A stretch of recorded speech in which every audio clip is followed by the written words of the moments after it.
Olá, sejam muito bem-vindos a mais um AZ Responde, onde toda quarta-feira eu estou aqui para responder as perguntas dos meus alunos da minha audiência. E hoje eu separei algumas perguntas especiais e vou responder aqui para vocês. Espero de verdade que esse conteúdo lhe ajude a crescer profissionalmente. Pergunta do Bertoldo Melo. O sistema de fossa séptico pode ser só com um tanque séptico e sumidouro? Fica enterrado quanto? Olha, para você fazer o dimensionamento, saber o que você precisa numa construção, num projeto hidrossanitário, eu tenho que entender de pelo menos duas normas para a destinação final. A 7229, que trata sobre a fossa séptica, as dimensões mínimas, tá certo? Então é nessa ANBR que eu vou saber quais são as dimensões da minha norma. Salvo engano, pelo menos eu preciso de 1,20 m de largura pelo dobro do comprimento, ou seja, 2,40 m. E a altura vai ser variável de acordo com o volume dos meus efluentes, tá certo? De acordo com o tamanho da minha casa, quantidade de banheiros, quantidade de pontos de utilização que ela vai ter, tá certo? Pontos de esgoto. Então, esse tamanho ele pode mudar, ajustado de acordo com o volume. A NBR 7229, ela tem um esquema bem bonitinho, bem prático, que já tem os desenhos, onde você só vai adequar a realidade da sua obra, tá certo? Da fossa séptica, ela vai para o sumidouro, que é o poço absorvente. Porém, nós temos uma outra NBR que fala sobre o tratamento complementar de efluentes, que é a NBR 13969, que trata sobre a destinação desses efluentes, pessoal. E aí ela vai dizer que eu preciso de um filtro anaeróbico. Para quê? Para dissipar a quantidade de sujeira, para tirar os efluentes de lá e jogar, digamos assim, no solo, descartar um efluente mais limpo, tá certo? Um dejeto mais limpo, digamos assim. Então, eu tenho que analisar quando eu vou ter que usar cada uma. Por norma, se eu fosse olhar o que é obrigatoriedade e recomendado é utilizar fossa séptica, filtro e sumidouro. Em alguns casos e municípios, o pessoal usa sempre a fossa e o sumidouro, burlando esse tratamento complementar. Observação: sumidouro é a destinação final, porém eu posso também precisar utilizar a vala de infiltração, dependendo da distância que eu tenho do solo para o nosso lençol freático. Eu tenho que garantir pelo menos 1,5 m de distância do fundo do meu sumidouro até o lençol. Caso eu não consiga garantir essa distância, eu tenho que ir para a vala de infiltração,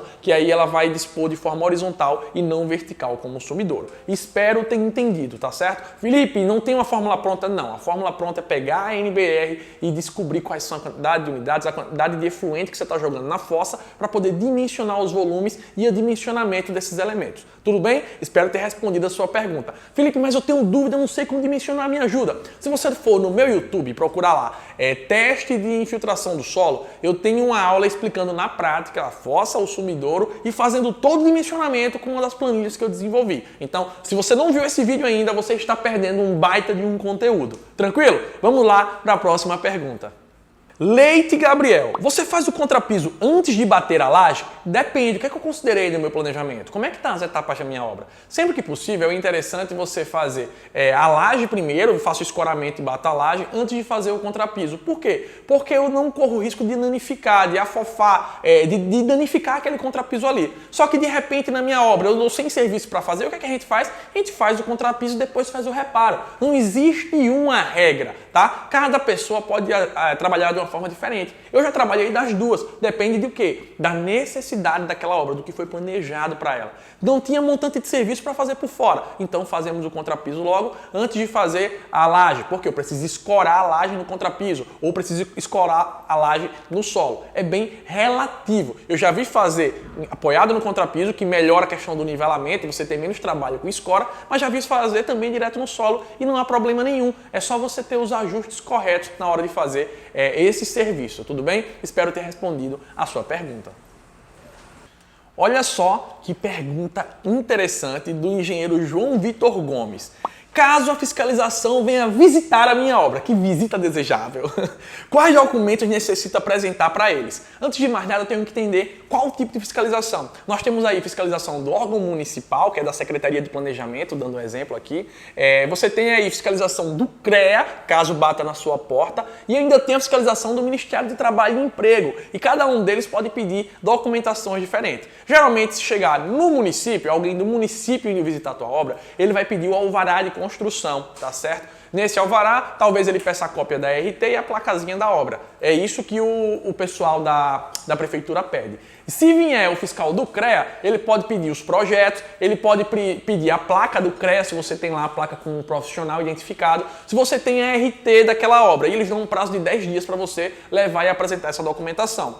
E se vier o fiscal do Ministério do Trabalho, esse é pesado. Ele vai te cobrar, primeiro, PPRA, PCMSO, se a obra tiver mais de 20 funcionários, ele vai cobrar o PCMAT. Vamos lá, Felipe, o que quer dizer isso? Para mim parece grego. Tá falando mandarim? Vê só. PPRA, Programa de Prevenção de Riscos Ambientais. Esse documento é feito pela parte de segurança do trabalho e é ele que descreve todos os riscos inerentes daquela profissão, daquele ambiente de trabalho, como também os devidos EPIs, quais equipamentos de proteção você tem que utilizar para se prevenir daqueles riscos que você está exposto. Então, PPRA, aí nós temos aí o PCMSO, Programa de Controle Médico Saúde Ocupacional. Que documento é esse? Esse documento, pessoal, é um documento feito por um médico do trabalho e nele que vai constar quais os exames admissionais, periódicos, demissionais que aqueles funcionários devem fazer. Por exemplo, ele se baseia no PPRA. O PPRA, ele diz o quê? Ele diz qual o ambiente que eu tô e o que é que eu tô exposto. Por exemplo, um pedreiro, ele vai estar exposto, se ele está botando lá revestimento cerâmico, digamos,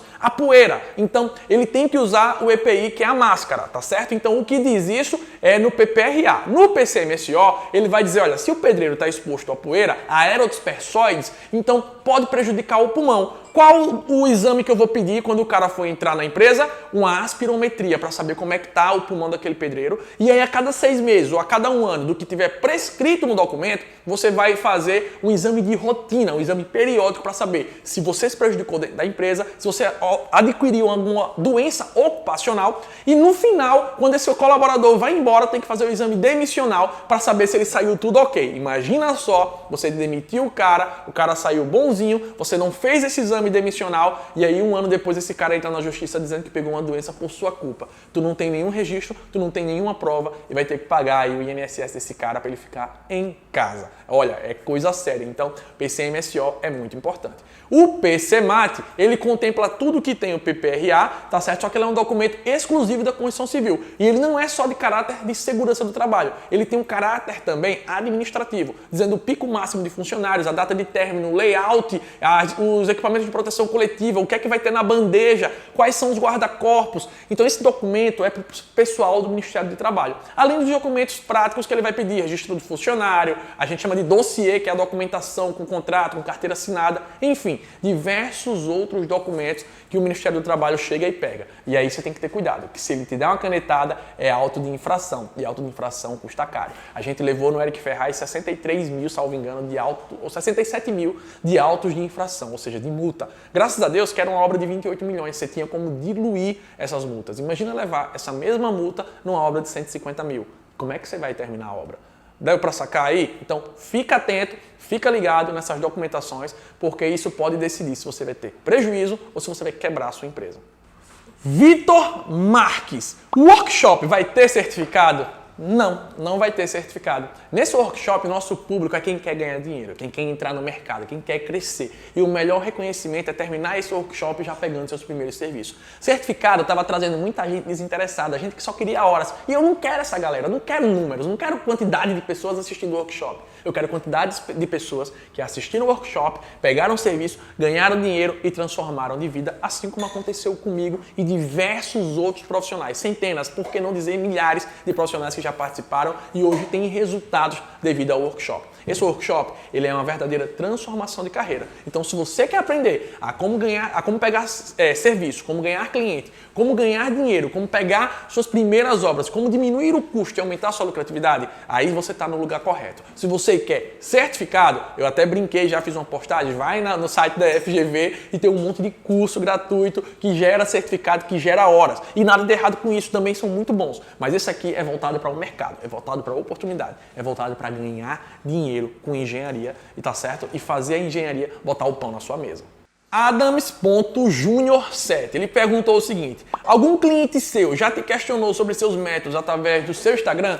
Não. Eu não me recordo de nenhum cliente que veio me questionar sobre a metodologia construtiva dentro da minha rede social. Até porque quando eu faço, eu explico e eu mostro o porquê. Eu não simplesmente jogo lá, não. Eu boto no Telegram, eu complemento no Story, eu boto no feed, eu explico do porquê de eu estar fazendo aquilo. Então até hoje, tá? Não estou dizendo que não pode acontecer e pelo menos eu não me recordo de ninguém que me questionou sobre a minha metodologia construtiva. Muito pelo contrário, o pessoal tem gostado de ver. O pessoal que até que não é da área técnica, os clientes que estão lá assistindo, eles gostam de entender o que é que está sendo feito e isso passa uma credibilidade muito grande antes de me contratar. Inclusive, hoje a gente vai atender um cliente aqui que veio através do Instagram, que já me acompanha há muito tempo e disse que quem ia fazer a casa dele era a gente. E a gente fez o projeto, tá? Ele queria fazer a casa sem projeto, a gente conseguiu vender o projeto e ainda vamos pegar a obra.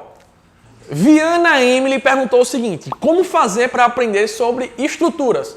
Fazendo, testando. Olha, tem alguns perfis que eu recomendo demais para que você siga e aprenda, porque são pessoas que vivem exclusivamente disso. Pessoas que trabalham projetando no dia a dia. Apesar de eu ser especialista em estruturas, a minha demanda de projeto é muito pequena de projeto estrutural, porque meu foco é obra. Eu vou dizer que não faço projeto? Aparece para mim, obras pequenas, eu vou lá e faço projeto estrutural. Mas tem pessoas que têm um entendimento muito maior do que o meu. Por exemplo, meu amigo Jonathan Calaça, vai lá, segue o cara vive, ele tem um escritório de projeto e vive só disso. Tem o Vinícius Cardoso também, que tem um escritório de projeto e aí dá aula de projeto estrutural ao Brasil inteiro. Nós temos o Rangel Lage também, que é outro especialista de estruturas. Esses três perfis são os perfis que eu conheço e indico, porque eu conheço, digamos assim, a seriedade e conheço que essa galera tá no Instagram não só como palco, eu conheço os bastidores e sei que eles trabalham com isso na prática e no dia a dia, beleza? Então segue esses perfis que sempre tem dica, tem macete e vai maratonar no YouTube. E tem livros, cara, tem um livro do Schuster, tem um monte de livro que você pode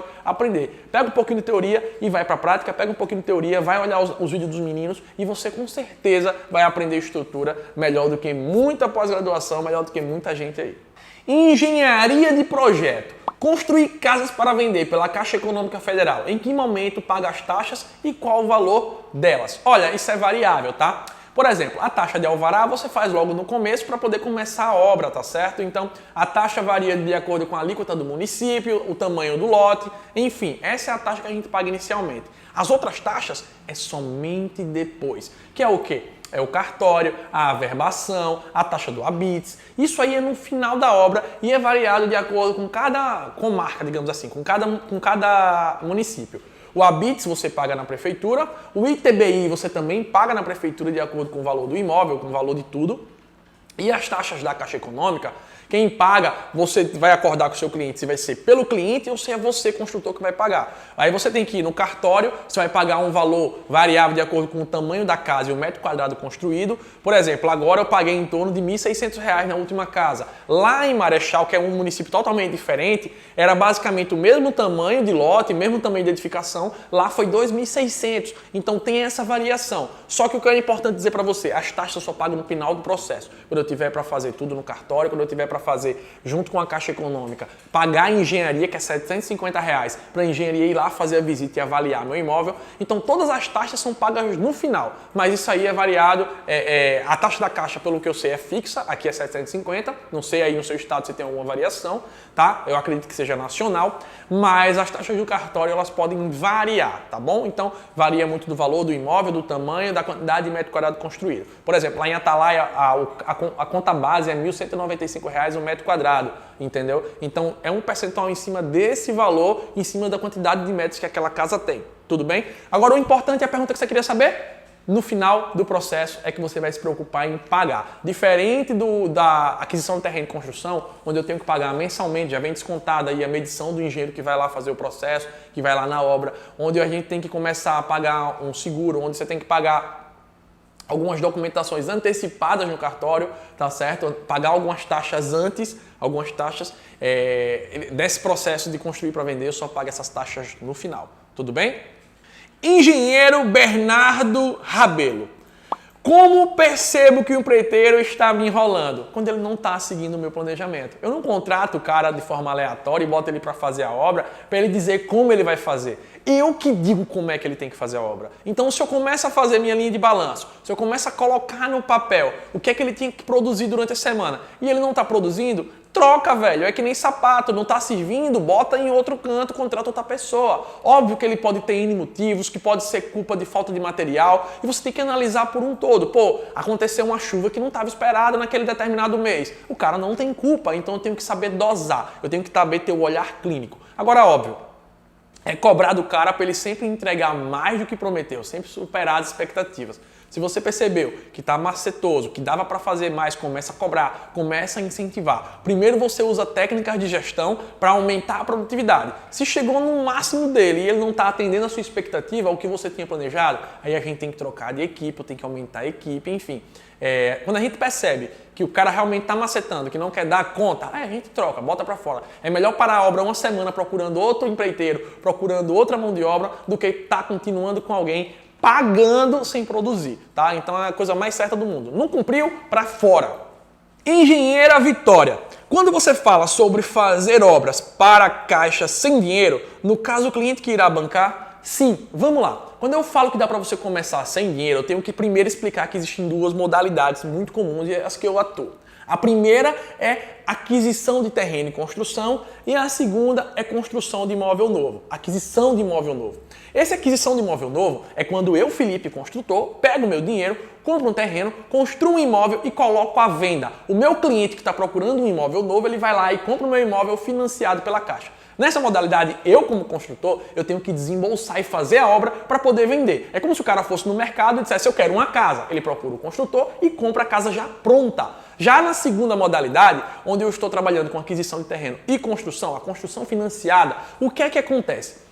Eu sou o construtor, o cliente me procura para fazer a casa e aí o que é que acontece? A Caixa financia 80% da construção. Os outros 20% quem tem que arcar é o cliente. Então o cliente vai negociar comigo como é que ele vai pagar para eu dar andamento àquela obra. Um exemplo, a obra de 100 mil, ela vai ter 80% pago pela Caixa e 20% pago pelo cliente, desconsiderando que ele tenha subsídio e FGTS, só para ficar uma conta redonda. E o que é que acontece? Para começar a obra, eu peço ao meu cliente o valor que ele daria os 20% e eu inicio a obra e as medições subsequentes são pagas pela Caixa Econômica Federal. Existem algumas peculiaridades aí, mas é basicamente isso. Eu, como construtor, não preciso ter dinheiro. Quem tem que ter o dinheiro é o cliente. Mas o meu cliente não tem dinheiro, Felipe. Cara, é muito mais fácil ele arrumar 20 mil do que 100. Ele pode pegar a linha de crédito numa loja de construção, comprar material no cartão para poder fazer a primeira medição. Vamos lá, eu tenho um funcionário para fazer a limpeza do terreno, para fazer a escavação, eu só pago ele depois de 30 dias, só pago ele no dia 5, digamos assim. Então eu tenho um mês de mão de obra rodando para solicitar aí da Caixa a medição. E aí, se faltou material, o cliente compra no cartão, o cliente compra em uma loja de construção, porque ele vai ter prazo para pagar, que é justamente, gente, o que está demorando para entrar o meu dinheiro da medição para poder continuar, tá? Ele vai pagar parcelado para os credores dele, digamos assim, para onde ele comprou, e eu vou continuar com a obra normalmente. Existem várias possibilidades, passar no cartão, tem construtora, eu tenho máquina de cartão aqui para o pessoal passar o cartão, caso queira pagar projeto, o que for. Existem várias formas de ele pagar essa entrada. O importante é que eu não preciso ter dinheiro, eu preciso ter uma solução financeira para o meu cliente para que ele consiga realizar o sonho da casa própria. Entendido? Então você não precisa de dinheiro. Engenharia de projeto. O nome construtora em uma empresa é apenas para construção ou também pode oferecer projetos? Pode sim, tá? O nome construtora ou construção, ele tem uma peculiaridade. Quando eu tenho um nome fantasia, uma razão social, com o nome engenharia, o dono tem que ser um engenheiro civil, tá? Ou tem que ter pelo menos no contrato um dos sócios como responsável técnico. Quando eu coloco como construção, não necessariamente o dono tem que ser um engenheiro. Ele pode ter um engenheiro no quadro técnico dele, tá certo? Então é muito interessante lembrar disso. Mas o fato de ter lá construção não significa nada. O que significa para mim é o que vai estar nos CNAEs, que é o Código Nacional de Atividade Econômica. Dentro do CNAE está lá construção de edifício, manutenção de vias públicas, serviços de engenharia especializado. Então, dentro dessas atividades é que são geradas as notas fiscais e aí é que eu preciso saber o que é que eu posso emitir nota ou não. Então, na dúvida, consulte um contador, mas não quer dizer nada a razão social. Só tem que se atentar. Se eu botar engenharia no nome, eu tenho que ter um profissional como responsável dentro do contrato social. Se eu botar construção, qualquer pessoa pode ter esse tipo de empresa, tá certo? Mas para poder emitir a RT ou para poder começar a fazer serviço de engenharia, lá tem que ter um engenheiro como responsável técnico registrado no CREA. Tudo bem? Espero que vocês tenham gostado do AZCast de hoje. Estou muito feliz, foi muita pergunta bacana. E aqui, se você gostou, deixa a sua pergunta aqui. Toda terça-feira eu boto um quadrinho e é muito importante que vocês façam as perguntas para que eu possa trazer o conteúdo para vocês e responder. Tudo bem? Fiquem com Deus e até mais.